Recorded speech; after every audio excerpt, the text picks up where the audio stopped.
Alright, hi everybody, it's Balkan922. Pet Girl of Sakurasou. Now, as usual, like clockwork, Pantone 12, once again. Hey, this guy, he's unbelievable. He just keeps putting out the messages. Yeah. He said the moments in this episode, obviously, were pretty emotional. Between, nanami and Sorata, and mashiro, and Jin and Misaki Senpai.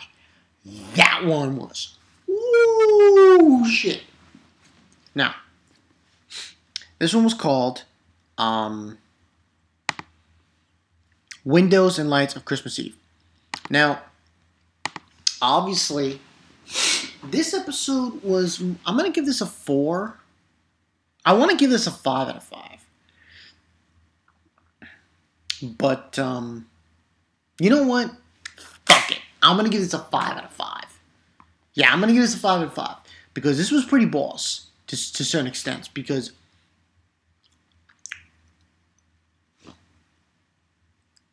the way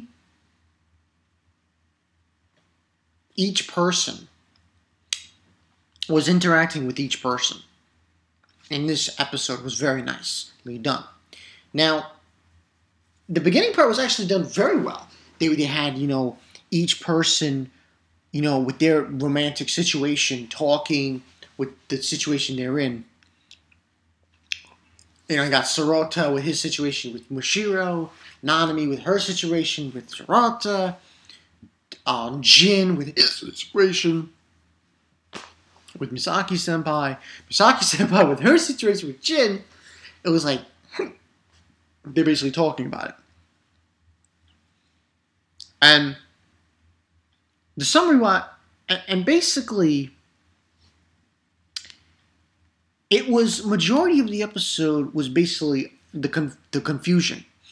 The real confusion with the emotions between each character. Now, Jin, Sorata was not, he righted his wrongs in this episode at the end. But Jin, I don't know. I think Jin kind of being a douchebag here.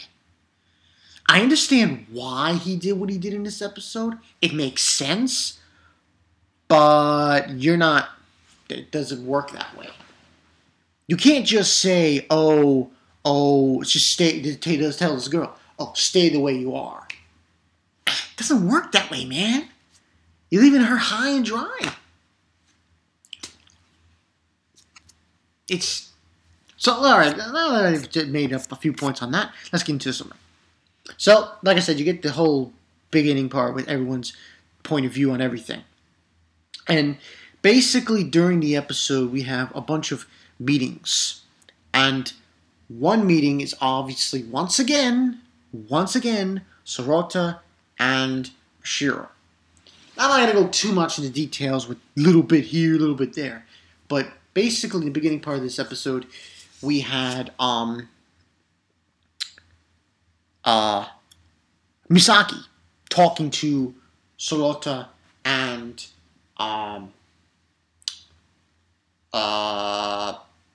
Nanami about the whole thing with them leaving the house so she could be with Jin and they could do the nasty. Did I just say that? Yeah, basically. So, from there, after that meeting and that concurs, he puts a note in Mashiro's door and walks downstairs and goes to his room. There's this dessert thing that she always eats in front of his doorway, and he picks it up and he sees her. She's like, at the side. It was just kind of funny moment there, and basically, he yells at her again. And this is getting ridiculous. This is getting out of hand now. He's yelling at her again, saying, he he doesn't understand the situation, Sorata, and yells at her again. And she runs away like a scared little rabbit. And Jin shows up and says, "Did you hear all that?" He says, "Pretty much." And saying that, and he basically looks at Sorata and says, "Oh, you just do. What do I act? What did I sound like?" And he says, "Oh, just somebody with a chip on their shoulder." And then he gets a fucking lecture from, I forgot her name. Let me look it up. The teacher who lives there. Forgot her name. Damn.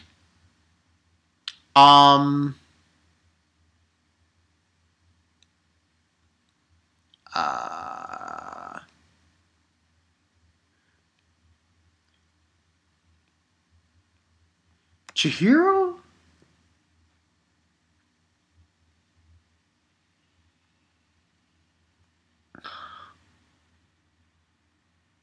I forgot her name. Anyway, the teacher who lives in Pekko Sakurasou, and she gives him a lecture, saying, "Oh, you're black and white, and you're not seeing there's gray in between." And that's what he's dealing. She's basically telling her that Mashiro can't deal with this situation. These are things that she doesn't know how to deal with. She doesn't know how to deal with apologizing to somebody. She doesn't know how to deal with love. All these different things she doesn't know how to deal with. So, and he's like, and when she leaves the whole situation, she's like, "Oh, suppose I'm on Mashiro duty? No. You gotta act like a man. Yeah! Come on, so to go some balls." So that's the whole bit on that. After that, a couple of the scenes that were important. One scene was with Nanami, where with her. I'm trying to think. With her friends, and she's saying that friends are telling her, because now that Kanda Sorata is in trouble with Sheena and their relationships in walking waters, this is your chance, to capture her. And then there was another scene also with her with Misaki Senpai putting on different clothes for her date with Sorata, even though she's not calling it a date. And she goes into details about her situation with Jean and so on and so forth. Then there's another scene.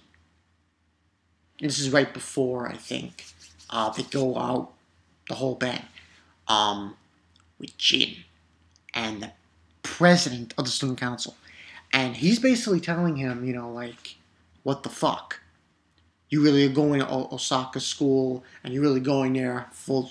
And he's questioning him, the current president of the student council, saying that, why are you doing this? Why are you not staying with her? And he's basically... Excuse Jin. I'm trying to rectify myself. I'm trying to better myself for her. And I'm like, I don't know about that, man. So later on, the night comes when they have to go out. He's going to bring Mashiro. And Mashiro's, damn. I don't know who's more drop dead gorgeous in this episode. Mashiro or Nanami. Because both of them would forget about it. Now, a revelation happens about Nanami, and I'll get into that later. So basically, he's taking Mashiro, to the party that she's supposed to go to with the whole bang thing, because she's a manga artist. It's a party she's going to, and he gets the letter, puts it in his pocket for the gaming competition. He gets a letter in the mailbox, so he brings her to the place. And he's having a hard time talking to her. And when he brings her right to the door, before he leaves, after bringing her to the place, she looks at him and says, "Don't be mad." So it's one of the kind of those situations. And he just tells her a few things about mind your manners and everything, and leaves. So obviously she's, you know, and then he's walking, Sorata, and he stops, and we have all little collage, more like a montage of everyone with their whole relationship situations on Christmas Eve, and then we see this part was funny. He's like, he thinks it's Mashiro, and he's like, okay, what do you like? His reaction to Nanami's outfit was priceless. That was a definite high point in this episode. So they go to the play and everything, and on the way back,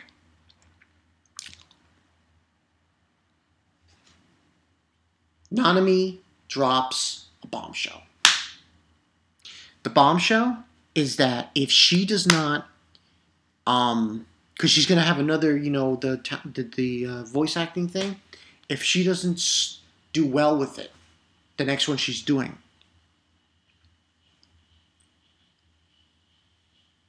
and get the job, she has to go back to Osaka. So if she doesn't get it, she's go back to Osaka. If she gets it, she could stay in that high school and stay at Sakurasou.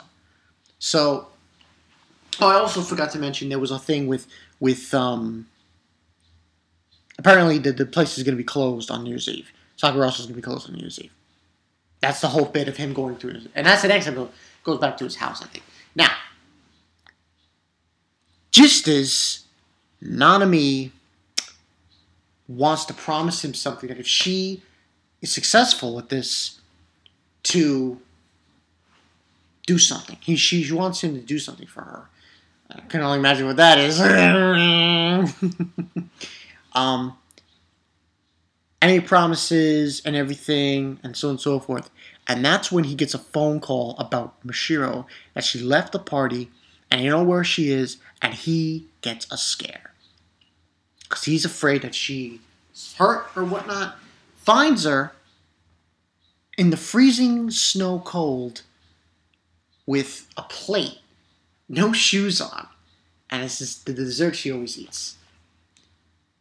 And that's when obviously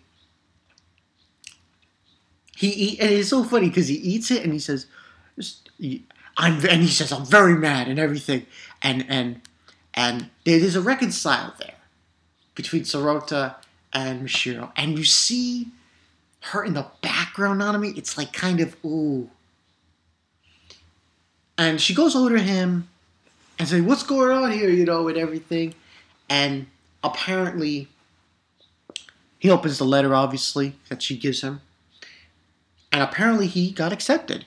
And they're going to work on a presentation. Nanami, Mashiro, and Sorata himself. So they're all reconciled. Everything is great between these three. And with Mashiro. And the whole thing also during this scene was that Sorata said his line of the whole bit with Mashiro, saying he was astounded by her work, by her drawing of her manga. They come home, find out the truth about Jin. He did not accept. He just basically told her, like I said this in the beginning, stay the way you are. That's all you have to do. That's what he told her, Misaki-senpai. And that kind of makes her crying and she's upset. But it's not her, it's him. Now, and that's pretty much what happened in this episode. Next week's is going to be a thing with Sorata's father, I believe. Now, overall, this was a great episode, 5 out of 5. Jin, I'm sorry, man. You fucked up. Sorata was able to rectify himself, to rectify his relationship with Mashiro, to have a kind of moment with not only Mashiro, but Nanami as well. That's awesome. That really took me like, wow. I gotta give this a 5 out of 5. Now, Jin. I don't like Jin. I don't like what he did. Jin should not have done that. No offense, man. I understand you're trying to rectify yourself, but you gotta give some love to Misaki senpai. Can't just he just left her hanging there. And I'm like, no, man. No. I'm very disappointed in Jin. He fucked up. Big time. Big time. I understand, but I get what he's trying to do, but it's not the right thing to do. You just can't do that shit. It's not gonna fly. Now, this is a very long review because I had to explain a few things. But next week, it seems like Sorata goes home with his father. I think who comes with him, it's Mashiro, Nanami, and Misaki senpai, but I could be wrong. But overall, this was a great episode of Sakurasou. Liked what was going on between Mashiro, Sorata, and Nanami. It was great. It was overall successful. Jin, you fucked up, man. So Jin is the jackass. The jackass of this episode. No question. So yeah. Sorry for a long video. So much shit going on in this episode. So yeah. Overall, great episode, like I said. It's been Bankai 922. I'll see you guys later. Shiro and Sorata back together. Sorata and Nanami together. Jin. Jackass.